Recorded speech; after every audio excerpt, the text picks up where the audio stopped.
Once again, a very good morning to you all students. So, in this class, we are going to continue the prose. So, in the previous class we have completed till here कि जाओ उस drum sticks को बेच दो जितने में भी बिके और उसमें जितना भी पैसा मिले उससे कुछ नॉर्मल खाना लेकर आ जाओ. He flung himself down into a corner to recoup from the fatigue of his visit to the shop.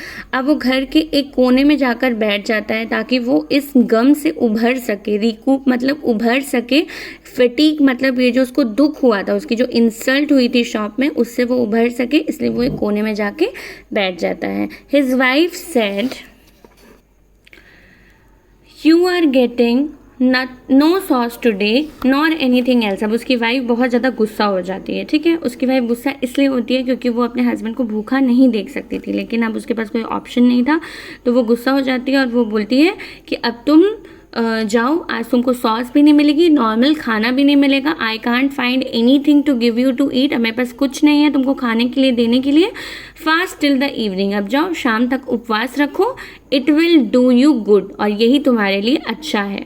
Take the goats and be gone now. बोलती है अपनी बकरी उठाओ और घर से निकल जाओ. She cried and added, don't come back before the sun is down. और घर वापस नहीं आना जब तक शाम नहीं हो जाती. और ये बहुत गुस्से में वो बोलती है. He knew that if he obeyed her, she would somehow conjure up some food for him in the evening. अब वो बोलता है कि अगर हम इसकी बात मान लेते हैं तो ये शाम तक कुछ ना कुछ फूड का कहीं ना कहीं से जुगाड़ कर ही लेगी. Only he must be careful not to argue and irritate her. बस उसको इतना केयरफुल रहना है कि वो उसके साथ आर्ग्यू ना करे और उसको इरिटेट ना करे, अपनी वाइफ को. ठीक है. Her temper was undependable in the morning but improved by the evening time. अब वो बोलता है कि अभी सुबह का टाइम है, अभी इसका गुस्सा बहुत ज़्यादा है, पारा बहुत ज़्यादा चढ़ा हुआ है, लेकिन शाम तक ये ठंडी हो जाएगी और सब कुछ नॉर्मल हो जाएगा. कुछ ना कुछ ही खाने के लिए भी जुगाड़ कर लेगी. She was sure to go out and work, grind corn in the big house, sweep and scrub somewhere, and earn enough to buy foodstuff and keep a dinner ready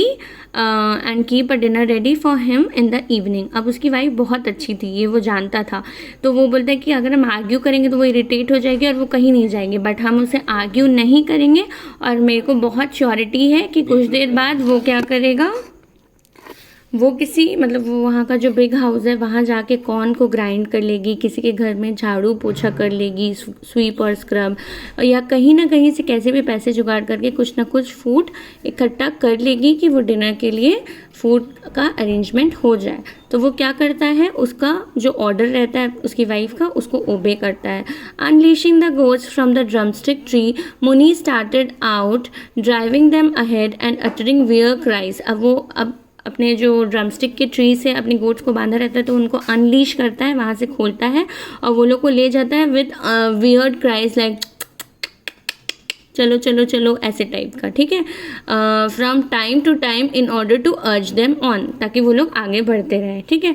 he passed through the village with his head bowed in thought. अब वो village में वो बहुत upset रहता है क्योंकि वो उसकी जो इंसल्ट हुई रहती है उस वजह से, तो वो अपना सिर झुका करके विलेज के बाहर ले जा रहा रहता है अपने गोट्स को. He pass through the village with his head bowed in thought.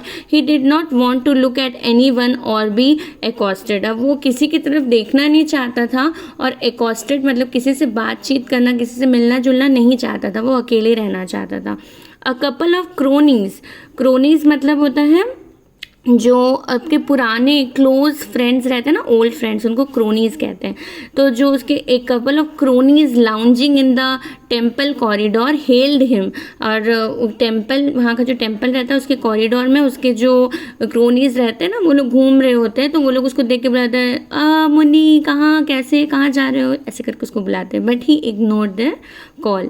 और वो उनके कॉल को इग्नोर कर देता है, वो नहीं बात करना चाहता. The shop man had said that he was 70. अब वो देखता है कि जो शॉप मैन उसको बोल दिया रहता है कि वो 70 ईयर्स का है, तो वो इस बारे में सोचते रहता है. At 71 only waited to be summoned by God. अब बोलता है कि 1 साल बाद अब मैं क्या करूँगा, मैं बस गॉड के समन का मतलब भगवान के बुलावे का इंतज़ार करूँगा कि मैं मरने वाला हूँ.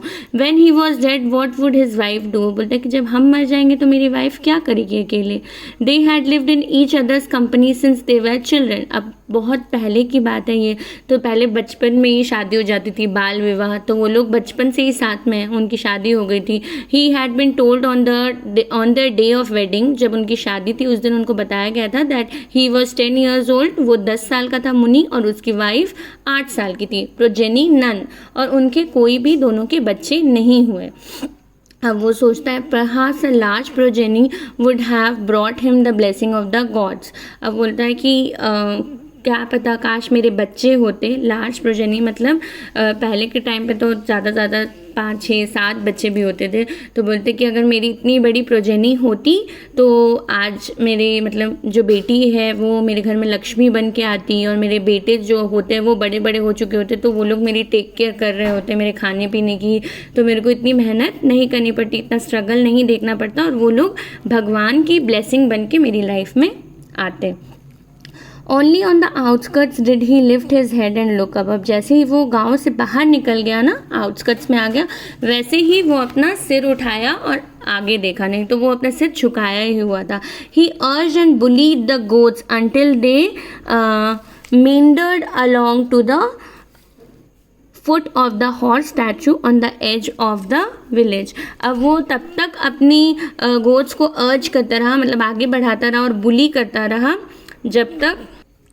जब तक वो लोग वहाँ पे जो हॉर्स स्टैचू था ना उसके एज तक वो लोग पहुँच के वहाँ पे ग्रेज नहीं करने लग गए थे, तब तक वो लोग को लेके जा रहा था। meandered मतलब वहाँ पे आसपास मंडराना। Okay, he sat on his pedestal of the rest of the day. Pedestal meaning मैंने आपको समझाया था, जो सीमेंटेड नीचे स्टैंड होता है ना किसी स्टैचू के, जिसके ऊपर स्टैचू बना रहता है, ठीक है, जो ब्लॉक जैसा रहता है, सीमेंटेड ब्लॉक, उस पे पेडेस्टल पे वो बैठ गया, ठीक है, कि हम पूरे दिन यहीं बैठेंगे। The advantage of this was that he caught watch the highway and see the lorries and buses pass through to the hills and it give him a sense of belonging to a larger world. और वो देखता है, जब वहाँ पे बैठता है, उसका सबसे अच्छा एडवांटेज ये रहता है कि वो आती जाती गाड़ियों को देखता है, ठीक है, उसको मज़ा आता है कि हाँ ये भी गाड़ी है, क्योंकि उसके गांव में किसी के पास गाड़ी नहीं होती, कभी कोई देखता नहीं है, तो बोलता है कि हाँ ये भी अच्छा है, वो भी अच्छा है, सब कुछ उसको बहुत अच्छा लगता है।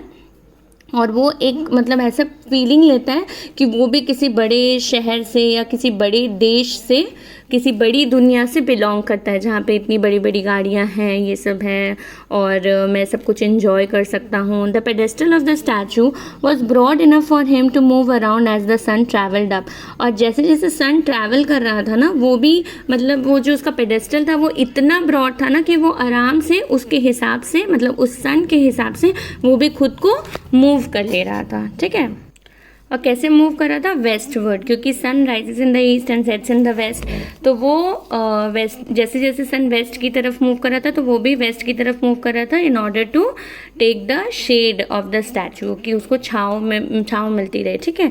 और he caught also crouch under the belly of the horse for shade. और अगर सन एकदम सिर के ऊपर आ जाएगा ना, तो वो जो हॉर्स की जो बेली थी वो इतनी ब्रॉड थी ना कि वो पतला दुबला सा था, वो उसके अंदर क्राउच करके, मतलब उसके अंदर बेली के नीचे घुस के हॉर्स की आराम से शेड में रह सकता था।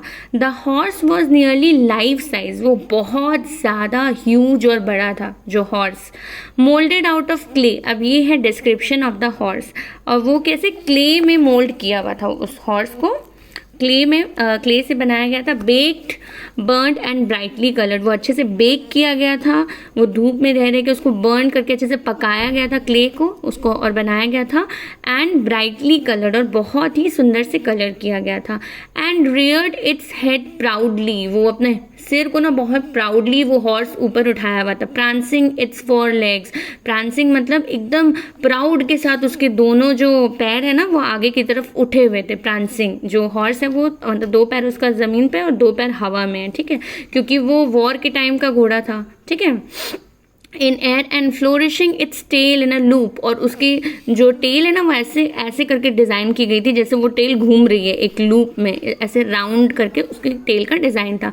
Beside the horse stood a warrior, ठीक है, और जो हॉर्स की साइड में ना एक वॉरियर खड़ा था विथ स्काइट लाइक मुस्टैशियोस, और स्काइट लाइक मतलब ना जैसे जो घास काटने वाला ब्लेड होता है ना, ऐसे कर्व्ड होता है, वैसे ही उसकी एकदम कर्व और शार्प उसकी मुस्टैचियस थी, ऐसे घूमी हुई, ठीक है। बल्जिंग आइज, बल्जिंग मतलब ऐसे बाहर निकली हुई आइज, बड़ी बड़ी आंखें। एंड एक्विलिन नोज, एक्विलिन मतलब थोड़ा सा घूमा हुआ नोज, जैसे एक ईगल का बीक होता है ना, ऐसे घूमा हुआ आगे, वैसे करके नोज था उसका। The horse itself was said to be have been as white as a dhobi washed sheet, और हॉर्स इतना वाइट था जैसे कोई धोबी की धुली हुई चादर हो, उतना ही ज़्यादा वाइट था वो horse.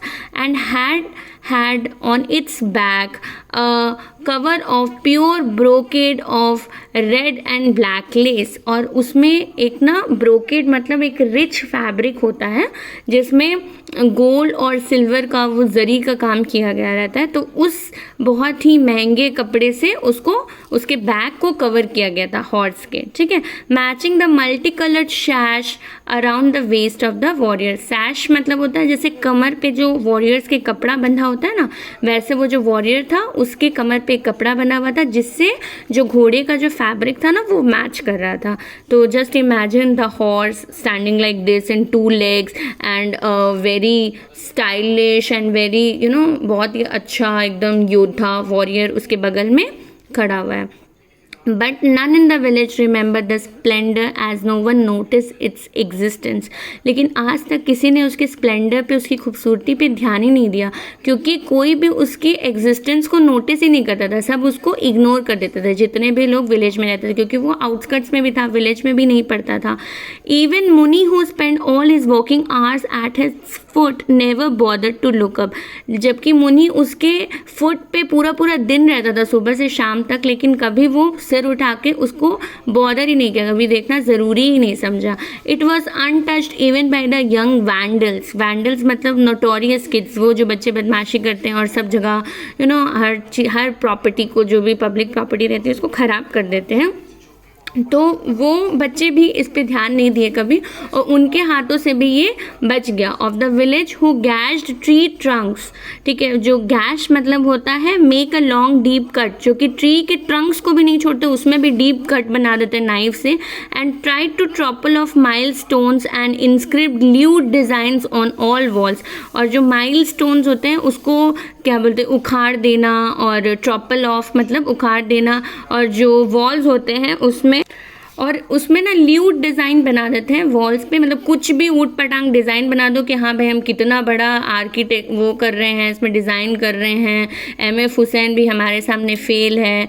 This statue has been closer to the population of the village at one time, एक ऐसा टाइम था जब ये विलेज के बहुत पास पड़ता था ये स्टैचू, ठीक है, लेकिन अब ये स्टैचू बहुत मतलब दूर हो गया, आउटस्कर्ट्स में हो गया, क्योंकि विलेज का थोड़ा जो पोजीशन है वो चेंज हो गया, उसका बॉर्डर चेंज हो गया। When this spot border the village, लेकिन पहले ये विलेज के एकदम बॉर्डर पे पड़ता था, लेकिन अब ये विलेज से थोड़ा सा दूर हो गया है।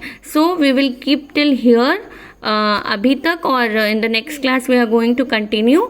सो रीड इट, जहाँ तक मैंने पढ़ा है वहाँ तक रीड करो, इससे आगे भी अगर हो सके तो रीड करो, और यहाँ तक कि आप लोग समरी भी लिख सकते हो जो आप लोग के लिए आगे इजी होगा। If you get any doubt regarding this video or regarding the previous video, you can ask me personally. Thank you.